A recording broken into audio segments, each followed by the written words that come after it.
warahmatullahi wabarakatuh. Selamat siang.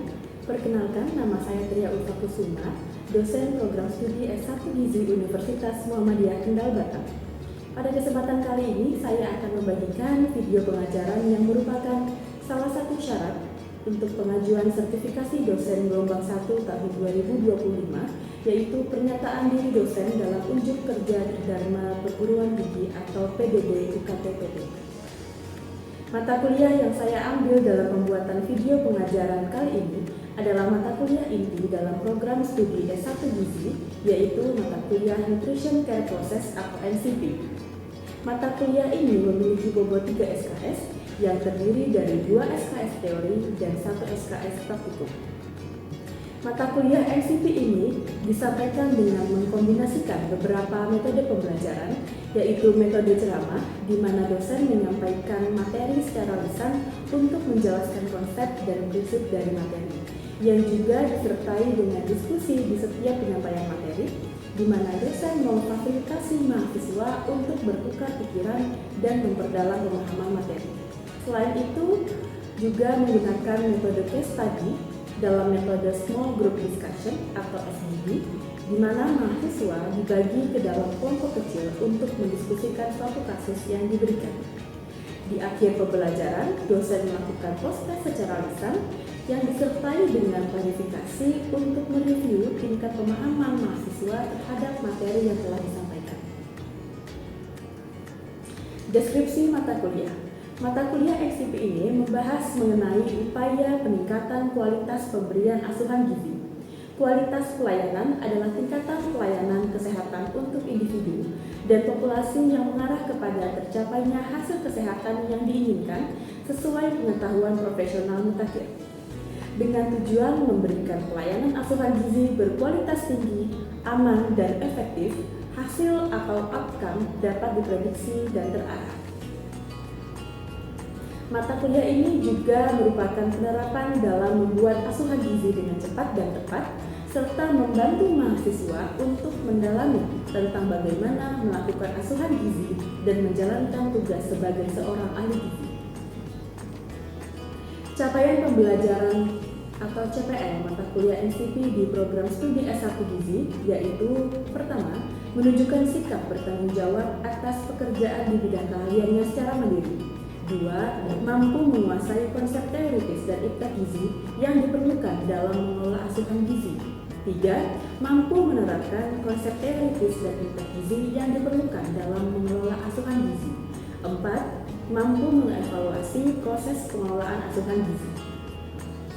Kemudian, capaian pembelajaran mata kuliah atau CPNK Nutrition Care Process ini yang pertama yaitu mahasiswa menguasai konsep dasar NCP. 2. Mahasiswa mampu menggunakan instrumen screening gizi pada berbagai sasaran dan kasus penyakit.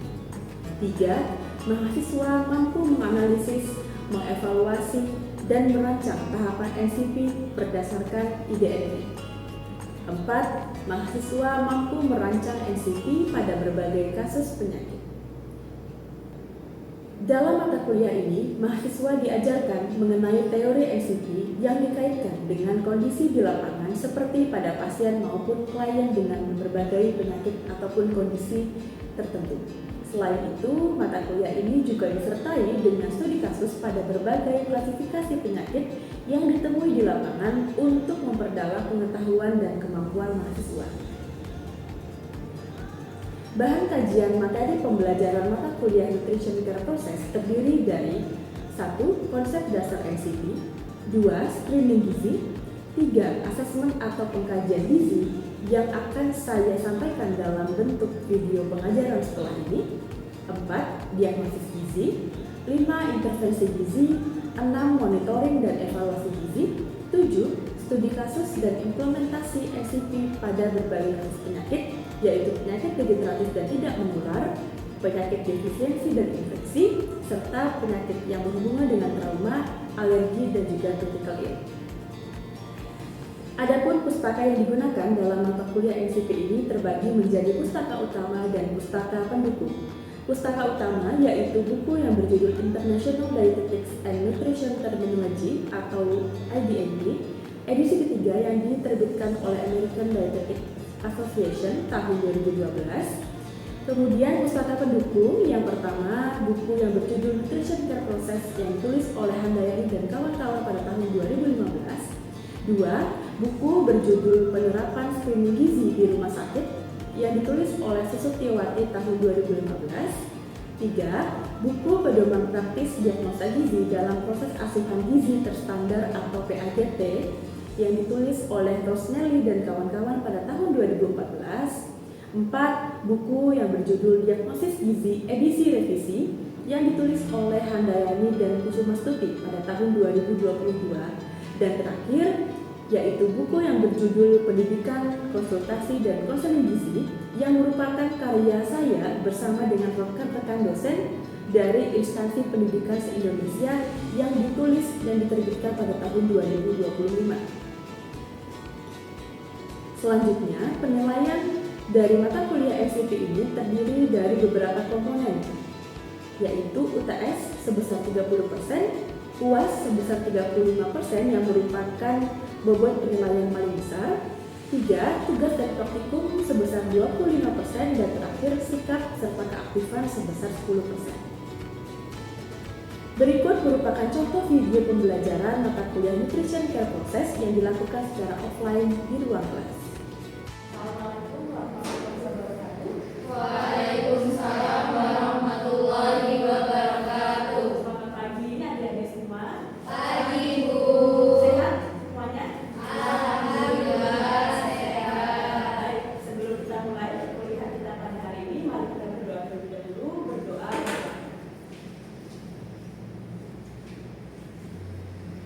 Berdoa selesai. Hari ini kita akan melakukan pengujian NCP atau Nutrition Care Process dengan materi assessment atau pengkajian gizi. Sebelum saya mulai, saya mau absensi terlebih dahulu, ya.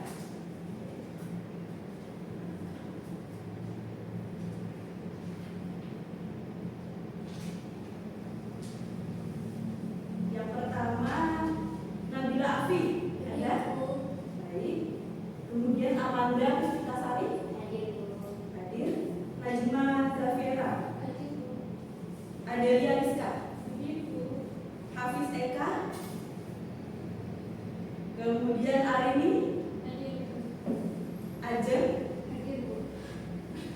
Septiara Nur Ijmalia, Milka Musifa, dan terakhir Noviska Putri. Hadir. Baik, ya. Semuanya hadir, berarti alhamdulillah sehat semua, ya. Nah, untuk hari ini sebelum kita mulai, sebelum saya menjelaskan materinya, adik-adik sudah dijelaskan oleh dosen sebelumnya tentang konsep dasar PAGT. Dulu pada saat awal perkuliahan juga sudah saya sampaikan bagaimana sih gambaran umum dari mata kuliah itu. Silakan adik-adik bisa menyampaikan satu atau dua orang apa yang dimaksud dengan tahapan ini dan apa yang kita lakukan di tahapan ini. Ada yang ingin menyampaikan pendapatnya, silakan. Ya, Anda silakan. Jadi yang dimaksud dengan kajian gizi itu merupakan suatu proses di mana kita mengassessment pasien, terus kita juga melihat dari riwayat beliau anatominya, biokimianya, terus data medis lainnya, pemeriksaan fisik dan klinis beserta asupan makannya beliau untuk nanti kita dapat tegakkan diagnosa gizi dan intervensi apa yang kita akan lakukan beserta monitor evaluasinya kepada pasien. Baik, terima kasih Anda atas jawabannya dalam MCP. Nah, sekarang akan saya bahas lebih lanjut apa sih yang akan kita lakukan di tahapan assessment atau pengkajian gizi ini. Nah, ini saya menjelaskan kembali ya untuk dasarnya. Jadi dalam MCP atau asuhan gizi terstandar itu ada 4 tahapan yang harus dilalui. Ya, yang pertama adalah tahapan assessment atau pengkajian gizi. Ya, kemudian dari assessment kita gunakan datanya untuk melaju ke tahap kedua, yaitu penegakan diagnosis gizi. Kemudian setelah itu kita tetapkan, kita rencanakan dan kita implementasikan intervensi gizi yang tepat untuk pasien seperti apa. Dan terakhir kita lakukan monet, ya, untuk melihat apakah intervensi gizi yang kita berikan sudah tercapai atau belum. Nah, sejatinya tahapan SIP ini tidak hanya berhenti sampai di Monef saja, tapi pada saat tahapan Monef sebetulnya kita itu sedang melakukan asesmen ulang. Jadi kembali lagi ke awal dan begitu seterusnya seperti itu, ya. Nah, ini tadi benar bahwa asesmen gizi ini adalah tahapan pertama dari 4 tahap dalam SIP atau asupan gizi terstandar. Nah, di dalam asesmen ini tujuannya adalah untuk mendapatkan data ya dari pasien atau klien. Setelah kita dapatkan datanya, kita verifikasi, kita analisis, ya. Terakhir kita interpretasikan, kita terjemahkan bagaimana datanya. Seperti itu. Yang mana data-data yang kita kumpulkan di tahapan ini itu diperlukan untuk kita bisa mengidentifikasi kira-kira pasien A ini masalah gizinya apa sih? Ya, pasien B itu masalah gizinya apa? Seperti itu. Jadi proses ini adalah proses yang dinamis atau terus bergerak tadi, ya. Kemudian dan terus berlangsung, ya. Tidak hanya mengumpulkan data, tapi juga analisis dan kemudian kita bandingkan dengan standarnya. Nanti yang kita bahas di belakang, standar itu kayak apa Bu? Seperti itu. Berbeda-beda tergantung jenis datanya, seperti itu, ya. Nah, ini tahap asesmen ini adalah tahapan yang merupakan fondasi adik-adik. Kalau adik-adik mau bangun rumah, ya harus bikin fondasinya dulu toh, supaya rumahnya itu tidak gampang roboh, kokoh. Ini juga sama. Ketika kita akan memberikan asupan gizi kepada pasien, ini adalah fondasinya. Ya, artinya tahapan ini sangat-sangat penting karena tahapan ini akan sangat menentukan bagaimana tahapan-tahapan selanjutnya. Ya, kalau kita melakukan tahapan ini dengan tepat, ya, data yang kita kumpulkan tepat dan lengkap, maka kita akan bisa lebih mudah melakukan tahapan selanjutnya. Tapi kalau tidak, maka kita akan kesulitan untuk melakukan tahapan-tahapan dalam SIP selanjutnya yang dampaknya adalah ya kondisi perbaikan pasien tidak bisa maksimal kita capai. Nah, apa yang kita lakukan pada tahapan ini? Satu tadi, ya kita harus kritis untuk menentukan kira-kira datanya yang tepat apa dikumpulkan. Ya, antar satu penyakit yang lain itu berbeda. Ya, datanya ada pasien A itu sakit TBM misalkan, kemudian pasien B itu sakit gagal ginjal, pasti berbeda data yang kita harus kumpulkan. Makanya adik-adik di perkuliahan sebelumnya ada belajar mata kuliah patofisiologi, ya misalkan supaya tahu penyakit DM itu patofisnya kayak apa, kemudian tanda biokimia yang terlibat itu apa, karena akan berguna nanti untuk menentukan asuhan gizi dari pasien. Kemudian apakah yang kedua ada informasi tambahan yang dibutuhkan dari pasien itu yang mau kita gali datanya. Yang ketiga, setelah kita tentukan data apa yang tepat, jangan lupa untuk menentukan instrumennya apa yang tepat. Ya, kalau mau mengumpulkan data berat badan, tepat nggak kalau kita pakai instrumennya di trotoar? Nggak, harusnya pakai. Iya, dan itu juga tergantung dari kondisi pasien. Ya, ada pasien yang bisa berdiri dengan baik, jadi kita bisa ukur dengan timbangan biasa. Ada juga yang tidak, misalnya hanya beres, kita harus cari alternatif lain ya untuk mendapatkan estimasi berat badan seperti itu. Nah, dari data asesmen itu nanti kita akan gunakan sebagai landasan untuk menegakkan diagnosis gizi, yang mana ketika kita menegakkan diagnosis gizi ada aturannya ya, ya. Dalam kalimat diagnosis gizi itu ada yang namanya komponen PES kalau disingkat. P adalah problem atau masalah gizinya itu apa, etiologi adalah penyebab masalah gizi itu apa, dan terakhir ada S atau sign and symptom, tanda gejalanya apa yang menandakan bahwa masalah gizi itu apa, seperti itu. Nah, yang mana masing-masing komponen dari diagnosis gizi ini, terutama etiologi dan sign and symptom, itu kita dapatkan pada tahapan assessment. Makanya tadi kalau asesmennya lengkap dan tepat, kita akan mudah menentukan problemnya apa, etiologinya apa, dan symptomnya apa. Tapi kalau nggak lengkap, kita kesulitan. Ini masalah gizi, harusnya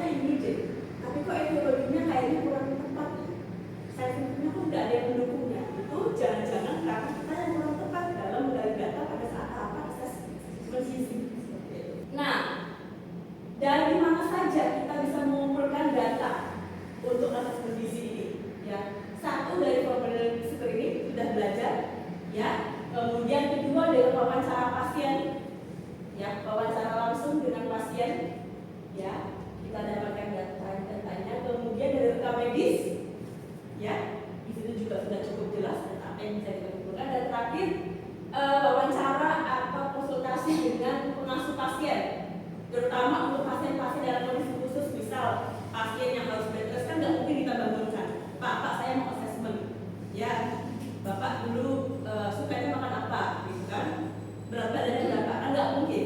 Dengan siapa bertanya? Dengan yang menjaga, seperti itu. Kemudian pasien-pasien yang sudah lansia, itu juga harus kita gali dari keluarganya juga, ya. Karena pada pasien lansia kan mungkin ada beberapa kendala ya dari sisi pendengaran, terutama seperti itu. Kemudian ada beberapa domain dalam asesmen gizi, ya. Untuk lebih mudah bisa kita singkat dengan ABCDE, ya. Adik A untuk antropometri, ya, atau kode dalam IDNT adalah AD, antropometric data. Kemudian B untuk biochemical data yang meliputi data biokimia, pemeriksaan medis dan juga prosedur medis, dan disingkat dengan DD jika pada IDNT. Kemudian C untuk klinikal atau pemeriksaan fisik dan klinis, ya. Kalau di IDNT kalau tidak C, iya PD atau physical data, seperti itu. Kemudian ada D, ini untuk dietary atau riwayat makan dan gizi, ya. Kalau di IDNT disingkat dengan istilah FH atau food history atau riwayat makan, ya. Dan terakhir adalah E atau ekologi, ya. Ini untuk riwayat klien, seperti itu. Pencet lagi, pencet ya. Nah, untuk riwayat klien atau E, ya, kalau di DNT singkatnya adalah CH, yaitu client history. Apa sih yang termasuk dalam antropometri, kemudian biokimia, klinis, dietary dan juga ekologi? Ada beberapa hal yang termasuk dalam data itu, ya. Kita lihat ke fotokopian, langsung ke bukunya, ya. Silakan buka bukunya MCP yang warna orange. Coba kita lihat dulu yang satu persatu di antropometri. Mungkin bisa dibacakan, Ovi. Antropometri menurut teori 1955, pengertian antropometri yaitu pengukuran mesuk fisik dan komposisi tubuh manusia pada berbagai tingkat usia dan tingkat gizi. Pengukuran antropometri merupakan salah satu cara untuk melakukan penilaian status gizi secara langsung. Baik, terima kasih Noviska. Kemudian masih di antropometri juga, ya, ada apa saja indikator yang bisa kita gunakan dalam domain antropometri? Yang pertama itu ada berat badan. Ya, berat badan. Yang kedua, Lalu yang kedua itu ada tinggi badan. tinggi badan atau panjang badan, ya. Kemudian ketiga ada Tinggi lutut. tinggi lutut. Lalu ada Lingkar lengan atas. lingkar lengan atas atau pilar. Lalu ada lagi angkat tangan yang ingin menambahkan, yang Najma. Ada panjang ulna. Kemudian ada lagi yang belum disebut, panjang lebar. Ada lagi lingkar kepala. Ada lagi, tadi ada berat badan, tinggi badan, tinggi lutut, kemudian lingkar lengan atas, lingkar kepala, panjang lebar, panjang ulna, ya. Jadi itu adalah beberapa indikator yang sering digunakan dalam pengukuran antropometri, seperti itu. Kita masuk ke berat badan dulu tadi, ya. Di sini sudah ada bagaimana cara menghitung berat badan ideal, sudah kita pelajari juga di mata kuliah semester awal, ya. Jadi tidak saya jelaskan kembali. Nah, untuk antropometri ini, adik-adik, yang ingin saya tekankan adalah perhatikan kondisi pasiennya. Satu, terutama pada beberapa penyakit khusus, misalkan gagal ginjal, gagal jantung, dan penyakit hati. Mengapa? Karena biasanya pada 3 penyakit itu seringkali pasien mengalami penumpukan cairan, baik itu edema, ya, entah itu di wajah, kemudian di tangan ataupun di kaki, dan juga asites atau di rongga perut. Kenapa deh perlu diperhatikan? Angkat tangan. Oke, cuma lagi, silahkan. Karena mengalami berat badan Ya, karena cairan yang menumpuk di badan pasien, di tubuh pasien itu akan sangat mempengaruhi berat badan dari pasien. Sehingga harus dicek terlebih dahulu kondisi klinisnya tadi, apakah ada edema atau aktivitas pada pasien. Dan diperhatikan di bagian apa edemanya, ya, di muka kah, di tangan saja kah, di kaki saja kah, atau kombinasinya muka plus tangan, muka plus kaki, atau tiga-tiga tempatnya semuanya seperti itu, ya. Nih, coba lihat lagi tadi di halaman asesmennya di antropometri, ya. Mana tadi, ya? Oke, halaman 20 adik-adik. Halaman 20 ada rumus untuk menghitung estimasi berat badan dalam kondisi edema. Ya, ketika mau tidak mau kita ukur berat badan pasien dengan pengukuran langsung, ya kita harus mengurangi faktor kelebihan cairan pada pasien. Tergantung kalau edema tadi, letak edemanya di mana. Kalau hanya di salah satu bagian saja, tangan saja atau kaki saja, maka termasuk ke dalam edema yang ringan. Maka dari berat badan aktual pasien, ya kita kurangi dengan 1 kilo atau 10%. Tapi kalau edemanya ada di dua tempat, di wajah plus tangan atau wajah plus kaki misalkan, maka termasuk ke dalam edema yang sedang. Sehingga BB aktual pasien kita harus kurangi dengan 5 kilo atau 20%. Dan terakhir, kalau di tiga tempatnya ada, wajah ada, di tangan ada, di kaki ada, maka termasuk dalam kategori yang berat, sehingga harus kita kurangi dengan 14 kilo atau 30%. Itu kan? Ada 3 tahapan dalam asesmen data, adik-adik. Pertama, kita kumpulkan datanya, kita bandingkan data itu dengan standar, lalu kita kelompokkan datanya. 1. Di pengumpulan data, tentukan tadi data apa yang mau kita kumpulkan sesuai dengan terutama diagnosis pasien dan kondisi pasien seperti itu. Baik, setelah kita kumpulkan datanya, tahap berikutnya adalah kita bandingkan dengan standar, tergantung dari jenis datanya tadi. Kalau dia untuk antropometri bandingkan dengan standarnya IMT tadi, ada standarnya berapa nilai IMT normal. Nah, ini contoh tabelnya, ya, yang bisa memudahkan adik-adik untuk memahami tahapan asesmen gizi ini, adik-adik. Misalkan di data dasar, ya, ada antropometri, biokimia dan lain-lain. Ini kita tuliskan dulu data dasarnya. Ada pasien berat badannya 70 kg, tinggi badannya sekian. Nah, kita angkatkan datanya, kita hitung IMT-nya, ya, dapatlah IMT-nya 27,7. Kemudian standar IMT itu bagaimana tadi? Kan tahap pertama kita kumpulkan data DBTB-nya, tahap kedua kita bandingkan dengan standar. Berapa nilai normalnya?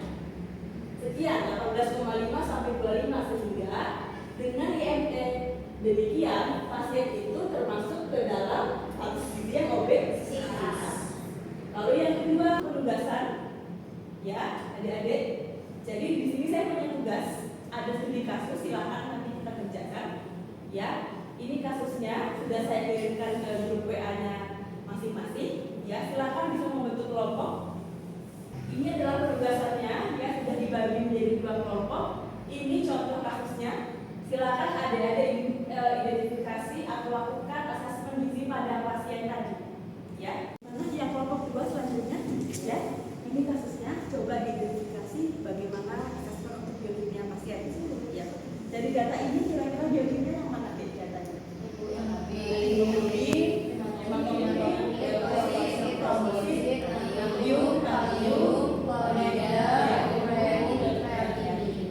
Setelah tahu datanya, tahap selanjutnya apa? Standarnya. Dilihat lagi nanti bukunya, ya, silakan dibaca, kita bandingkan dan interpretasikan. Nomor 1 bisa mempresentasikan hasil kerjanya gimana? Baik, berarti yang pertama itu ada antropometri,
ya.